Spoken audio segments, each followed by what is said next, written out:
Pimples ગરમી જે આપણે કહીએ ને સાદી ભાષામાં ખીલ.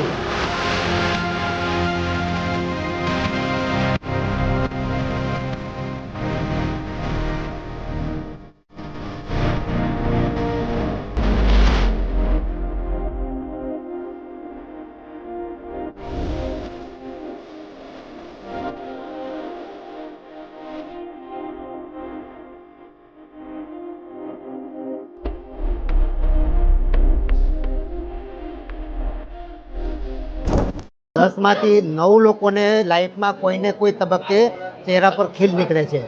અત્યારે લાઈફસ્ટાઈલ મોડિફિકેશન, જંક ફૂડ વધી ગયા, ખોટા કોસ્મેટિક, રોંગ હોર્મોનલ ચેન્જીસ, વારસાગત છે, અમુક સ્ટીરોઇડ ક્રીમને લીધે, અમુક जिम पाउडर ने લીધે છે ને નાની ઉम्र पिंपल्स निकलवा માંડ્યા. और आप देखो हर 10 में से 9 लोगों को लाइफ में कभी ना कभी पिंपल्स होता ही होता है.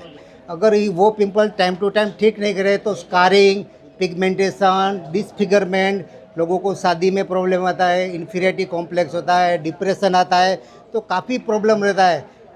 छोटे बच्चे पिंपल की वजह से कोई फंक्शन में नहीं जाते हैं, स्कूल छोड़ के चले आते हैं. ऐसा हमने काफ़ी देखा है. और ये जो मेन किट का जो पर्पज़ ये है कि जो भी हर एक लोग ट्रीटमेंट नहीं ले सकते, क्योंकि जो कॉस्मेटिक ट्रीटमेंट होती है ऑलवेज थोड़ी महंगी रहती है और कभी कभी माइल्ड पिंपल्स के लिए ट्रीटमेंट की ज़रूरत भी नहीं है. तो ये किट है वो ट्रीटमेंट का भी काम करता है.